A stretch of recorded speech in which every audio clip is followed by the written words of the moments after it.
আসসালামু আলাইকুম ভিউয়ার্স, কেমন আছেন আপনারা সবাই? আশা করি সবাই ভালো আছেন। আমরাও ভালো আছি আলহামদুলিল্লাহ। আজকে আবারও চলে আসলাম আপনাদের সামনে কালিজিরার ভর্তা রেসিপি নিয়ে। আপনারা সবাই জানেন কালিজিরার গুণাগুণ সম্পর্কে।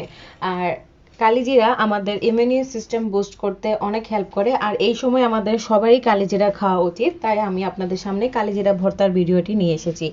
কালিজিরা ভর্তা তৈরি করতে আমি এখানে নিয়েছি হাফ কাপ পরিমাণ কালিজিরা। প্রথমে আমি কালিজিরাটাকে একটু টেলে নিব বা ভেজে নিব। আপনারা কড়াই ইউজ করতে পারেন, আমি এখানে একটা পাতিল ইউজ করেছি। আর কিভাবে বুঝবেন কালিজিরা ভাজা হয়েছে? যখন ভাজা হবে তখন দেখবেন একটা বুদবুদ করে শব্দ হচ্ছে এবং সুন্দর একটা অ্যারোমা বের হচ্ছে। তখনই আপনি কালিজিরাটা নামিয়ে নেবেন।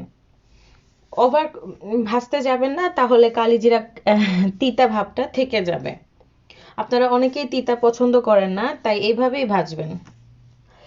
তো দেখুন আমার কালিজিরাটা ভাজা হয়ে গেছে। এখন আমি একটা ফ্ল্যাট প্লেটে নিয়ে নিচ্ছি। আপনারা চাইলে একটা টিস্যুর উপরও নিতে পারেন। এটার মূল হচ্ছে আপনাকে কালিজিরাটা ঠান্ডা করতে হবে। যেহেতু আমি আজকে দেখাবো কালিজিরা কিভাবে অনেক দিন ধরে রেখে আপনারা খেতে পারেন, তো ঠান্ডা করার জন্য আমি কালিজিরাটা রেখে দিচ্ছি।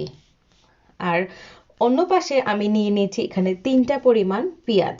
যেহেতু আমি হাফ কাপ পরিমাণ কালিজিরা নিয়েছি, সেই অনুপাত অনুযায়ী আমি এখানে 3টা মিডিয়াম সাইজ পেঁয়াজ নিয়েছি। আর পেঁয়াজটাকেও আমি বেরেস্তা করব। আর নিয়েছি একটারও বেশি পরিমাণ রসুন। রসুনটা বেশি দেওয়ার চেষ্টা করবেন, এতে করে কালো জিরা ভর্তাতে যে তিতা ভাবটা থাকে সেটা আর থাকবে না। তো প্রথমে আমি পেঁয়াজটাকে একটু মেখে নিব কর্নফ্লাওয়ার দিয়ে। এটা হচ্ছে টিপস, আপনারা যখন বেরেস্তা করবেন তখন একটু কর্নফ্লাওয়ার দিয়ে দিবেন, এতে করে পেঁয়াজ বেরেস্তাতে ক্রিস্পি ভাবটা আসবে বা মচমচে হবে। তো আমি অন্য পাশে একটা পাতিলে আমি তেল দিয়ে দিয়েছি। আপনারা চাইলে একটু কড়াই ব্যবহার করতে পারেন, এতে করে বেরেস্তা করতে সুবিধা হবে। তো আমি পেঁয়াজটা ছেড়ে দিয়ে বেরেস্তা করে নিচ্ছি। বেরেস্তা করছি এই কারণে, যেহেতু আমি অনেক দিন ধরে সংরক্ষণ করব, সেহেতু আমি কাঁচা পেঁয়াজ ব্যবহার করব না। সেই কারণে আমি পেঁয়াজটাকে বেরেস্তা করে নিচ্ছি। আপনারা অবশ্যই বেরেস্তা করে নেবেন। আর যদি পেঁয়াজ রসুন দিতে না চান, তাহলে শুধু কালিজিরাটাকে ব্লেন্ড করে রেখে দিতে পারেন। তো সাউন্ড শুনে আপনারা বুঝতে পেরেছেন আমার পেঁয়াজ বেরেস্তাটা কতটুকু ক্রিস্পি হয়েছে। আর এখন আমি একই তেলে ভেজে নিচ্ছি রসুনগুলোকে। রসুনটা অবশ্যই একটু বেশি দেওয়ার চেষ্টা করবেন, এতে কোনো কিপটামি করবেন না। রসুন বেশি দিলে আপনার কালিজিরা ভর্তাটা খেতে অনেক ভালো হবে এবং তিতা ভাবটা আসবে না। তো দেখুন আমি একটু লাল করে রসুনটাকেও ভেজে নিচ্ছি, অ্যাজ লাইক পেঁয়াজ বেরেস্তার মতো। আর আমি একটা ছাঁকনির সাহায্যে তুলে নিচ্ছি। আর আমি টিস্যুর উপরে রেখে দিচ্ছি এই কারণে, যাতে এক্সট্রা যে তেলটা সেটা টিস্যুটা সোক করে নিবে। আর তার সাথে আমি ভেজে নিব কিছু শুকনা মরিচ। ঝালটা আপনি আপনার অনুযায়ী করে দিবেন, আমি আমার মতো করে দিচ্ছি।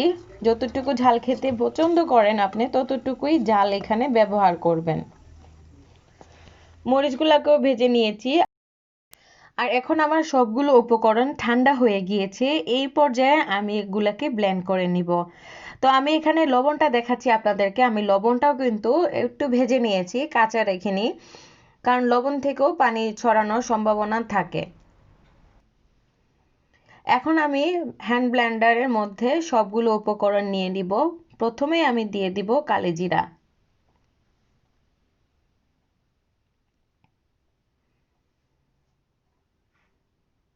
কালিজিরাগুলো নেওয়া হয়ে গেল। এখন আমি দিয়ে দিব মরিচ। তো মরিচের যে ডাঁটাটা থাকে সেটা আমি ফেলে দিচ্ছি।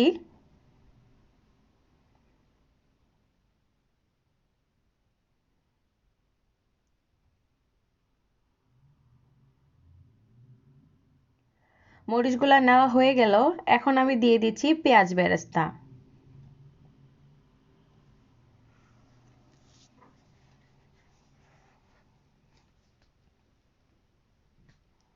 আর দিয়ে দিচ্ছি রসুন ভাজা বা রসুনের বেরেস্তা।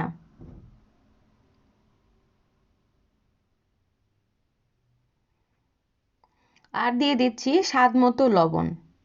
লবণটা ভেজে দেওয়ার চেষ্টা করবেন, আমি ভেজেই দিয়েছি। এখন আমি ব্লেন্ড করে নিচ্ছি। আপনারা চাইলে এটা শিলপাটাতে বেটে নিতে পারেন, তবে চেষ্টা করবেন যাতে কোনো পানি এটার সংস্পর্শে না আসে। আর যদি আপনারা আজকেই খেতে চান তাহলে কোনো সমস্যা নেই, আর আমার মতো রেখে খেতে চাইলে পানিটা অ্যাভয়েড করবেন, কোনোভাবেই যাতে পানি না থাকে, আর কোনো উপকরণও যাতে গরম না থাকে। ঠান্ডা করেই চেষ্টা করবেন ব্লেন্ড করার। তো হয়ে গেল আমার কালিজিরা ভর্তা। এই ভর্তাটাকে আপনারা 1 বছরের মতো রেখে খেতে পারবেন। আর চাইলে বিদেশে যারা থাকে তাদেরকেও এইভাবে তৈরি করে কালিজিরা দেশের থেকে পাঠাতে পারবেন, কারণ সব সময় বিদেশে হাতের কাছে কালিজিরা বা সব উপকরণ পাওয়া যায় না। আর আজকে যেই কালিজিরা ভর্তাটা আমি খাবো, সেই ভর্তাটাকে আমি আরেকটু সরিষার তেল দিয়ে, পেঁয়াজ দিয়ে, রসুন দিয়ে আমি আরেকটু মাখিয়ে নিব। তো তার জন্য আমি দেখুন সরিষার তেল একটু দিয়েছি, আর কাঁচা পেঁয়াজ দিয়েছি, রসুন দিয়েছি। আর যেহেতু কাঁচা পেঁয়াজটা আমি অত বেশি পছন্দ করি না, সেই কারণে আমি একটু ভেজে নিচ্ছি সরিষার তেলের সাথে। আর আগের ভর্তাটা যেহেতু আমি সংরক্ষণ করব, তো সেইখানে আমি বেশি তেল ইউজ করিনি, যতটুকু বেরেস্তাতে ছিল ততটুকুই। আর যখন আপনারা একটু বের করে এইভাবে খাবেন তখন একটু চেষ্টা করবেন সরিষার তেলটা দিতে, এতে করে ভর্তার যে স্বাদটা সেটা অনেক ভালো আসে। তো আমি এটাকে আরেকটু ব্লেন্ড করে নিচ্ছি। আপনারা চাইলে এটাকে হাতে মাখিয়ে নিতে পারেন, যারা একটু আস্ত আস্ত ভাবটা পছন্দ করেন তারা। আর যারা মিহি খেতে পছন্দ করেন আমার মতো, তারা এইভাবে একটু ব্লেন্ডারে বা পাটায়, শিলপাটায় বেটে নিতে পারেন। তো দেখুন হয়ে গেল আমার মজাদার এবং গুণের পরিপূর্ণ কালিজিরা ভর্তা। আমার মতো করে আপনারা একবার হলেও কালিজিরা ভর্তাটা এভাবে তৈরি করবেন এবং সংরক্ষণ করে রাখবেন এবং বের করে খাবেন, দেখবেন এটার টেস্টটা সেরকমই থাকবে যেরকম প্রতিদিন করে খেলে টেস্টটা থাকে।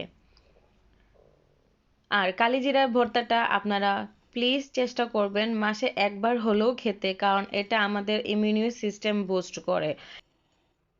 যারা কালিজিরা ভর্তা খেতে পারে না তিতার কারণে, তারা এই কালিজিরা ভর্তাটা রান্নার সময় একটু করে হলেও তরকারিতে দিয়ে দিবেন, এতে করে তিতা ভাবটা আসবে না, আর আপনিও সম্পূর্ণ গুণাবলী পেয়ে যাবেন। আর কালিজিরা ভর্তাটা অবশ্যই চেষ্টা করবেন একটা এয়ারটাইট বক্সে রাখতে, এতে করে বাইরের থেকে যে বাতাসটা এবং ভিতর থেকে যে ফ্লেভারটা বের হবে না।